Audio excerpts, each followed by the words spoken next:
आपके जीवन में ऐसा लगने लगे कि हाँ बहुत कष्ट है, कर्जा भी बढ़ गया, तकलीफ़ें भी बढ़ गई, बहुत दुख भी बढ़ रहा है, कहीं परिवार सही नहीं चल रहा है, तो प्रयास करते रहा करो। हफ्ते में एक बार एक चावल का दाना जल के पात्र में डाल लिया, एक काली मिर्च जल के पात्र में डाल ली और उस जल को ले गए, थोड़ा सा चंदन का छींटा डाल दिया, ले जाकर शिव जी को समर्पित कर दिया। शंकर को जल चढ़ाने के लिए 5 स्थान हैं जहाँ शिव को जल चढ़ाया जाता है और शंकर उस जल को स्वीकार करते हैं, जिसको पंचगंगा कहा गया। 5 स्थान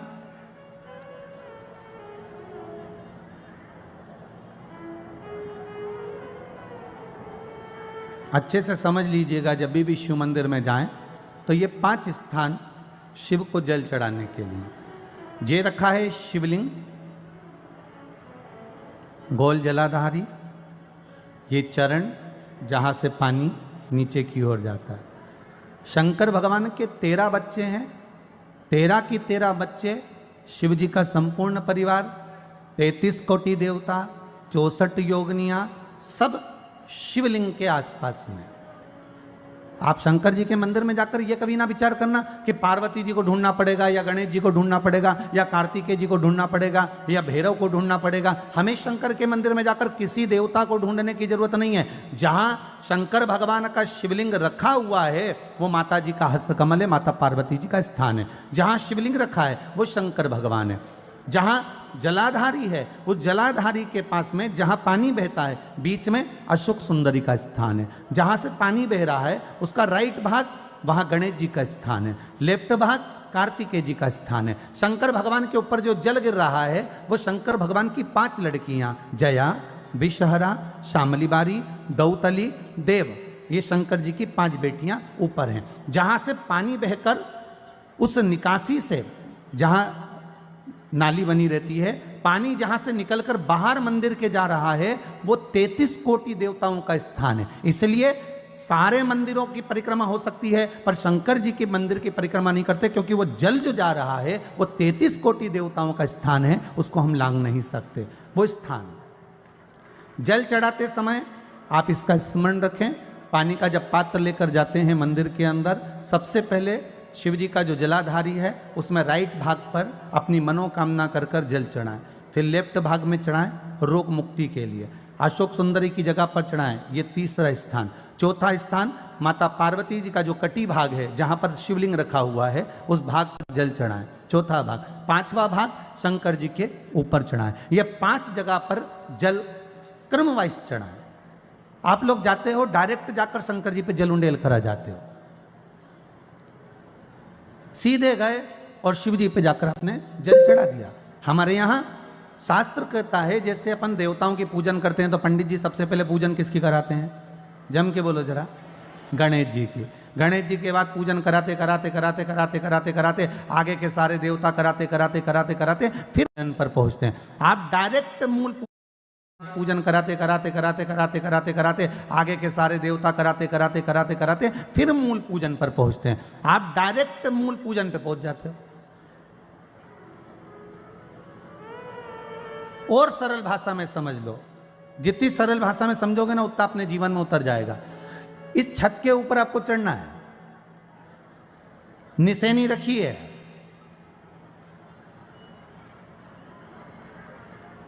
पाए लगे हुए हैं, आप कैसे चढ़ोगे? एक एक पाए पर पांव रखकर चढ़ोगे कि डायरेक्ट पहला पे रखोगे और आखिरी पर? जम के बोलिए जरा, एक एक पाए पर पांव रखोगे ना कि धीरे धीरे हमको चढ़ना है। उसी तरह शिव मंदिर में पहुंचने के बाद पहला गणेश स्थान, कार्तिकेय स्थान, अशोक सुंदरी का स्थान। अशोक सुंदरी के स्थान पर जल क्यों चढ़ाया जाता है? क्योंकि भगवान शंकर की सबसे छोटी लड़की जो है वो अशोक सुंदरी है। और ये जो छोटी लड़की है अशोक सुंदरी, ये नारी को अखंड सौभाग्यता का वर प्रदान करती है। कौन सी नारी को? किस नारी को अखंड सौभाग्यता देती है? तो महाराज शास्त्र कहता है जिस नारी के भाग्य में लिखा होता है कि उसको वैधव्य होना है इसके पति को समाप्त होना है। अगर वो नारी अशोक सुंदरी वाली जगह पर जल चढ़ा देती है तो पति पर अगर काल भी मंडरा रहा होता है तो माँ अशोक सुंदरी महाकाल से कहकर काल को टाल देती है। वो अशोक सुंदरी का स्थान, वो माता अशोक सुंदरी का स्थान।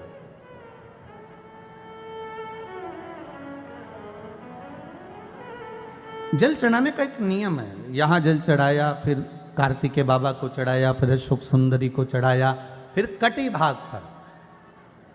ये कटी भाग बड़ा विशेष भाग है महाराज, बहुत बहुत ध्यान दीजिएगा। जिस पति और पत्नी में विवाद होकर अदालत तक बात पहुंच गई हो और तलाक तक की नौबत आ रही हो, महाराज उनको जोड़ने के लिए ये कटी भाग मूल होता है। कौन सा कटी भाग? जहां पर शिवलिंग रखा है, जहां शिवलिंग रखा है ये कटी भाग मूल होता है। कहते हैं 5 सोमवार लिंग पुराण वर्णन कर रही है, 5 सोमवार कटी भाग पर जहां शिवलिंग रखा हुआ है, 3 उंगली में मक्खन लेकर कटी भाग पर मात्र फेर देने पर और उस पर 7 जगह चंदन लगा देने पर पति और पत्नी का संबंध कभी समाप्त नहीं हो सकता, वो जुड़कर ही रहेगा, प्रेम बढ़कर ही रहेगा। कटी भाग का बड़ा बड़ा महत्व है महाराज। शिवलिंग के कटी भाग पर स्वयं मां जगतजननी जगदम्बा अपने हस्त कमल पर भगवान शिव को झेली हुई। धर्म पत्नी से संतान नहीं, औलाद नहीं, बड़े दुखी है, बड़े दुखी। अच्छा, संतान नहीं हो, किसी नारी की गोद अगर, स्त्री की गोद अगर खाली रह जाए तो भी दुख होता है उसको कि मेरे घर में औलाद नहीं, संतान नहीं। हम कई बार कहे, आज फिर कहते हैं, ये टेस्ट भी बाद में कराना, सारी जांचें बाद में कराना। एक बार शंकर का भजन कर कर देख लो। सब जगह से अगर हार जाओ और सारे रिपोर्ट आपकी आपने सब दूर दिखा ली तो एक बार शंकर पर भरोसा कर कर तुम रुका जी का नाम लेकर सफेद आंकड़े की जड़ को शिव जी पे से रजस्वला धर्म के 7वें दिन 21 बार घुमा लो। नाम गोत्र बोलकर कमर में लाल धागे में बांध लो। पीपल के पत्ते शिव जी को चढ़ाओ, उठाकर लाओ। उस एक पत्ते को रात्रि को गाय के दूध में उकालो और उस दूध को दोनों पति पत्नी पियो। साथ रहिए, समय आएगा, बाबा चाहेगा तो 3 या 4 महीने में गर्भ ठहर ही जाएगा। सारे डॉक्टर को दिखा लिया अपनी जगह, टेस्ट भी करवा लिया अपनी जगह, पर एक बार प्रयोग, और वो विश्वास रखकर करना पड़ेगा। शंकर पर जो भी कार्य कर रहे हो आप, जो उपाय कर रहे हो आप, शिव का स्मरण कर, भगवान पर अगर विश्वास रखोगे, भरोसो दृढ़ इन चरणन कहो, श्री वल्लभ नक चंद्र छटा बिन सब जगह माही अंधेरो। अगर भरोसा है तो शंकर है, और भरोसा नहीं तो शिव कहां से? विश्वास लेकर अगर आए हो तो काम तो होगा। ये लोग काशी से आए हुए हैं, विश्वास लेकर ही तो आए होंगे कि हम जाएंगे शंकर की कथा में तो बाबा कृपा जरूर करेगा। कई लोग यहाँ पर बैठे हुए हैं जो विश्वास लेकर आए हुए हैं, दूर दूर से आए हुए हैं, केवल विश्वास लेकर कि भगवान कृपा करेगा किसी ना किसी रूप में, मुझे विश्वास है कि बाबा मेरी सुनेगा। और फिर कहता हूं, कथा में अगर आपने मन लगा लिया, भले टीवी चैनल के माध्यम से श्रवण कर रहे हो, भले मोबाइल के माध्यम से श्रवण कर रहे हो, भले पंडाल में सुन रहे हो, बाबा से अगर दिल से आपने अगर कह दिया तो 3 महीना बहुत होता है सब कामना पूरी होने के लिए। मेरा बाबा आपको कुछ ना कुछ दे ही देता है, बस आपकी रुचि के अनुसार सुख प्रदान कर ही देता है। आप उस पर विश्वास, भरोसा, भटकना नहीं है हमको, मार्ग से विचलित नहीं होना। मान लो कोई व्यापार, कोई दुकान, कोई फैक्ट्री आपकी ठीक नहीं चल रही है, आप ठेला लगा रहे हो, सब्जी की दुकान लगा रहे हो, कोई दुकान खोल कर बैठे हो, कोई फैक्ट्री लगा कर बैठे हो, कोई व्यापार कर रहे हो और उस व्यापार में तुम्हें आनंद नहीं आ रहा, बहुत तकलीफ चल रही है, बहुत तकलीफ, सब कुछ करके देख लिया पर वो तकलीफ मिटी नहीं रही। तो थोड़े दिन, थोड़े समय किसी भी शंकर के मंदिर में बटकेश्वर महादेव के नाम से एक बेलपत्र चढ़ाने का तरीका जरा समझ लेंगे। आप अगर जिस दिशा में खड़े हो। अगर आप शंकर के शिवलिंग के इधर हो तो बेलपत्री का डंडी का मुख आपकी ओर होना चाहिए। आप इधर हो तो डंडी का मुख उधर हो, आप उधर हो तो डंडी का मुख उधर हो, आप इधर हैं तो डंडी का मुख इधर हो। बटकेश्वर महादेव के नाम से शंकर जी के मंदिर में एक बेलपत्री पर डंडी का मुख अपनी ओर होना चाहिए। जो डंडी है इसका मुख अपनी ओर। बटकेश्वर महादेव के नाम से एक बेलपत्र शंकर भगवान को समर्पित करो बटकेश्वर महादेव के नाम से। और बेलपत्र चढ़ाने के बाद में जो तुम्हारे कलश में जो जल है, लोटे में जो जल है, वो 7 बार, लोटे का जल 7 बार, 7 बार से मतलब है अलग से लोटा भरना नहीं है, 7 बार उसी लोटे का जल जब बेलपत्र डंडी समेत समर्पित कर दें, 7 बार उस लोटे के जल को 7 बार बटकेश्वर महादेव का नाम लेकर अपनी मन की कामना कर कर बाबा से विनती करते हुए कि बाबा मेरी ये छोटी सी अर्ज स्वीकार करते, 7 बार उस जल को चढ़ाओ। लगातार कम से कम आप 15 से 20 दिन तक लगातार बटकेश्वर महादेव के नाम से चढ़ाओगे। ऐसी कोई दुकान और फैक्ट्री नहीं तो चले नहीं और आगे बढ़े नहीं और काम सुलझे। बटकेश्वर महादेव, भगवान शंकर का ये नाम, भगवान शिव का ये स्तुति, भगवान शंकर का ये नाम बटकेश्वर महादेव। स्वयं भगवान शंकर ब्रह्मा जी का जब सिर कटकर बड़का पेड़ बन जाता है और उस पेड़ के नीचे, वृक्ष के नीचे शंकर भगवान विराजमान हो जाते हैं, शिव जी उसके नीचे विराजमान हो जाते हैं, उसी का नाम बटकेश्वर महादेव पर। बटकेश्वर महापुराण की कथा कहती है, भगवान शंकर का चरित्र कथा है कि जिस बच्चे को, जिस मनुष्य को, जिस स्त्री को, जिस कन्या को, जिस बेटे को, बेटी को, बुजुर्ग को, महिला को, पशु को, पक्षी को, जानवर को, जलचर को, थलचर को, किसी को भी अगर शंकर जी की पूजन करना नहीं आए, आड़ी टेढ़ी भी कर देगा तो भी शंकर भगवान उसको स्वीकार कर लेंगे और शंकर उसको वर प्रदान कर देंगे। शिव उसकी पूजन को स्वीकार कर लेते, शंकर भगवान उसकी पूजन को स्वीकार करते।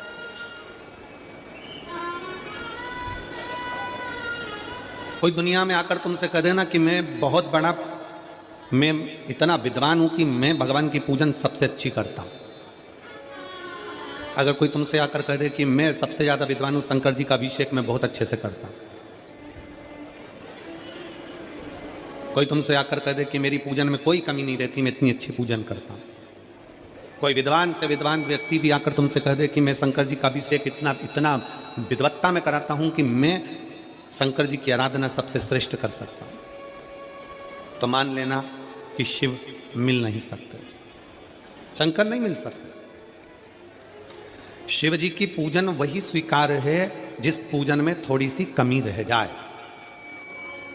पूजा की थाली लगाकर पशुपति व्रत करने के लिए तुम मंदिर में गए, पूजा की थाली लगाकर तुम शंकर जी के मंदिर में पूजन करने के लिए गए, 16 सोमवार की पूजन कर रहे थे, संकट सोमवार की पूजन कर रहे थे, सोमवार का पूजन कर रहे थे, प्रदोष का पूजन कर रहे थे, सोमवार की अष्टमी का पूजन कर रहे थे, शिवरात्रि का पूजन कर रहे थे, सावन महीने का पूजन कर रहे थे। पूजन की थाली में सारा सामान जमा लिया तो भी मंदिर में जाकर कोई सामान याद आए तो समझ लेना कि तुम्हारी पूजन भगवान शंकर ने स्वीकार कर लिया। और मुझे विश्वास है मेरी जीजियों पर, मुझे विश्वास है मेरी बेटियों पर, मुझे विश्वास है मेरे बेटाओं पर और मेरे जीजाओं पर। मेरी जीजियों ने, मेरे जीजाओं ने, मेरी बेटियों ने तभी तो मंदिर में पूजन करी होगी। बोलो करी कि नहीं करी किसी मंदिर में जाकर पूजन? जम के बोलो जरा, करी है ना? और आपकी पूजन की थाली में, आपके पूजन की थाली में कुछ ना कुछ कमी तो रही होगी ना। कभी माचिस रह गई, कभी दिया रह गया, कभी अगरबत्ती रह गई, कभी कंकु लाए थे कंकु रह गया, कभी चंदन रह गया, कभी कोई जनेऊ रह गया, कभी सुपारी रह गई, कभी कोई प्रसाद रह गया। फिर याद आया मैं तो ये घर छोड़कर आ गई, मेरे घर पे रह गया, अब क्या करूं? शंकर जी की कथा कहती है कि शिव उपासना में अगर तुम्हारी थोड़ी सी कमी रह जाए, समझ लेना कि शंकर जी ने तुम्हारी उपासना को स्वीकार कर लिया। और यह केवल तुमसे ही मतलब नहीं है,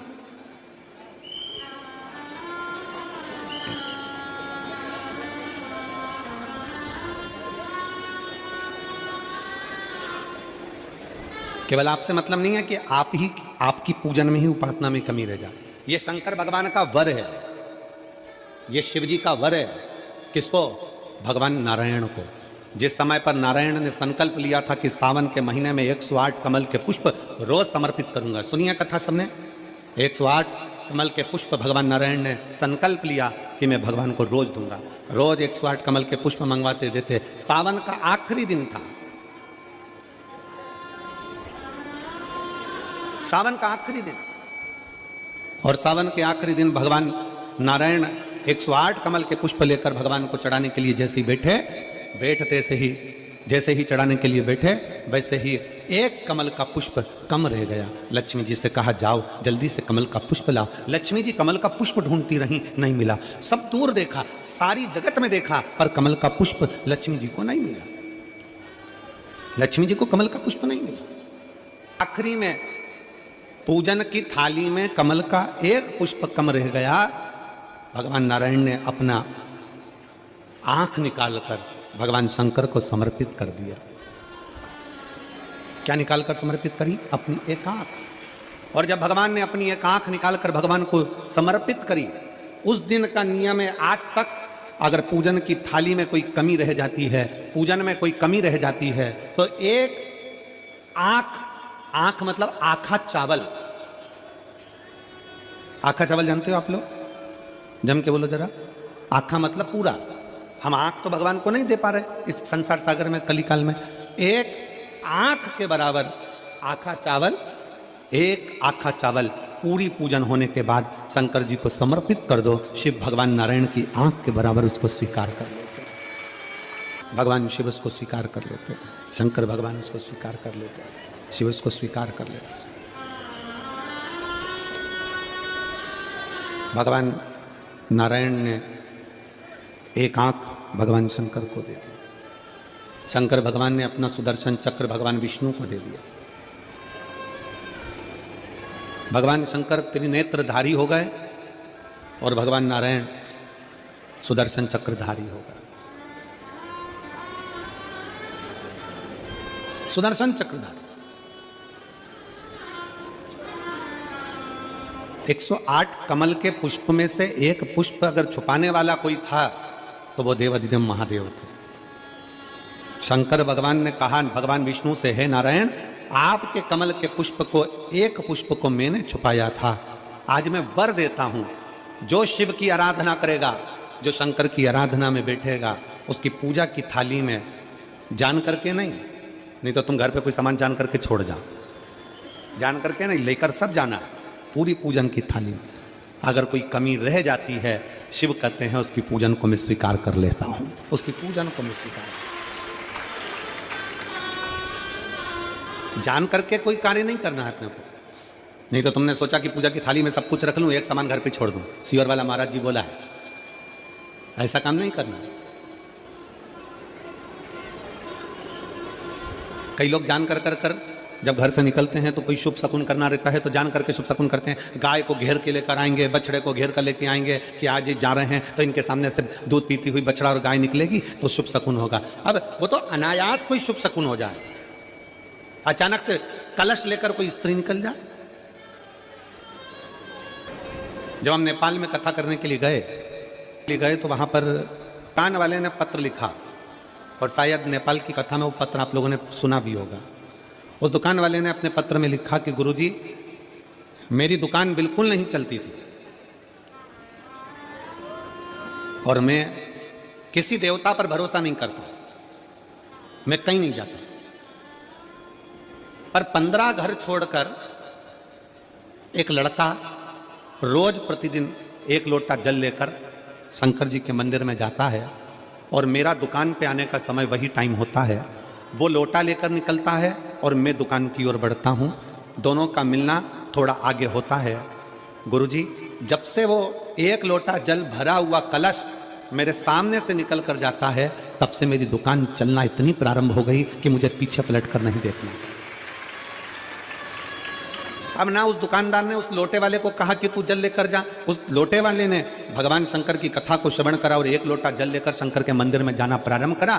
संसार के ऐसे कई शिव भक्त हैं जो अपने घर से एक लोटा जल लेकर शिव जी के मंदिर में जाते हैं। कोई सुबह सुबह निकल कर जा रहा होता है, भरा हुआ लोटा उसके सामने से निकलता है तो शुभ शकुन हो जाता है और जाते हुए का कार्य सफल हो जाता है। अपने आप मंगल शकुन हो रहा है, अपने आप मंगल शकुन हो रहे हैं।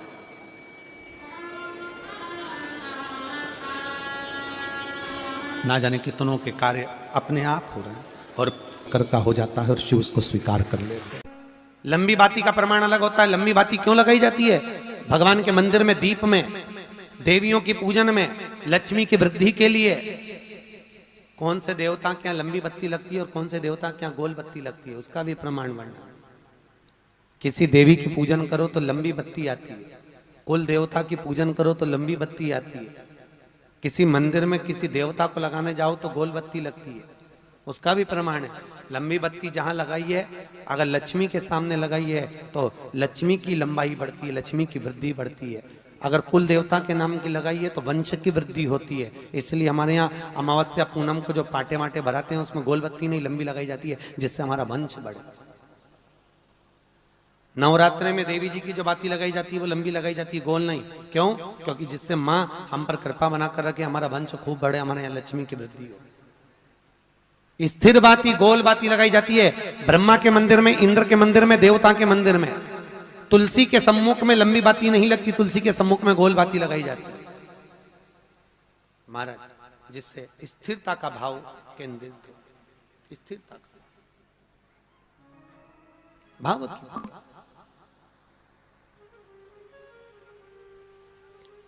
पीपल के वृक्ष के नीचे कभी लंबी बाती नहीं लगती, बड़ के पेड़ के नीचे कभी लंबी बाती नहीं लगती, आंवले के पेड़ के नीचे कभी गोल बाती नहीं लगती। आंवले के वृक्ष के नीचे लंबी बाती लगना चाहिए। धन की वृद्धि, सुख समृद्धि। तुलसी के पौधे के नीचे लंबी नहीं लगती, गोल बाती लगती। बातियों का भी प्रमाण है। जो बच्चे चिड़चिड़े होते हैं, चाहे घर में बेटे हों, बहुएं हों, सास हो, ससुर हो, परिवार में छोटे छोटे बच्चे हों, चिड़चिड़ प्रवृत्ति करते हों या चिड़चिड़ा स्वभाव हो, जरा जरा सी बात में क्रोध आ जाता हो, बोलने का भान नहीं रह पाता हो, शब्दों के बाण चलते हो, तो महाराज प्रदोष के दिन, प्रदोष काल में बेलपत्री के पेड़ के नीचे एक जो पत्ता आपके पास में हो, पान का मिल जाए तो पान का, पीपल का मिल जाए तो पीपल का, बेलपत्र का मिल जाए तो बेलपत्र का, उस पत्ते पर मात्र थोड़ा सा शहद और 7 दाने चावल के रखकर घी का दिया लगा दो महाराज, और थोड़ा सा जल हाथ की अंजलि में लेकर भगवान देवाधिदेव महादेव का स्मरण कर कर कि इस बेलपत्री के वृक्ष के नीचे माता लक्ष्मी, पार्वती, सरस्वती विराजमान है। इसी बेलपत्री के पेड़ के नीचे मेरे देवाधिदेव महादेव का 12 ज्योतिर्लिंग का स्वरूप प्रकट है। उनका स्मरण कर कर जल चढ़ा दीजिए और उसका स्मरण कर लो जो चिड़चिड़ प्रवृत्ति करता, क्रोध करता, जिसको बोलने का भान नहीं होता हो, सम्मान नहीं देता हो, अपशब्द कहते हैं, उनका स्मरण कर कर आप छोड़ेंगे। एकदम एक प्रदोष करेंगे, दूसरे प्रदोष तक तो आपको कोई दिक्कत ही नहीं। 2-3 प्रदोष कर कर देखिए, बाबा कृपा करें। बच्चों को पढ़ने का कह रहे हो, पढ़ने बैठो, पढ़ने बैठो, पढ़ने बैठो, पढ़ने बैठो, तो एक आध प्रयास बच्चों के लिए भी कर लिया करो कि भाई ठीक है।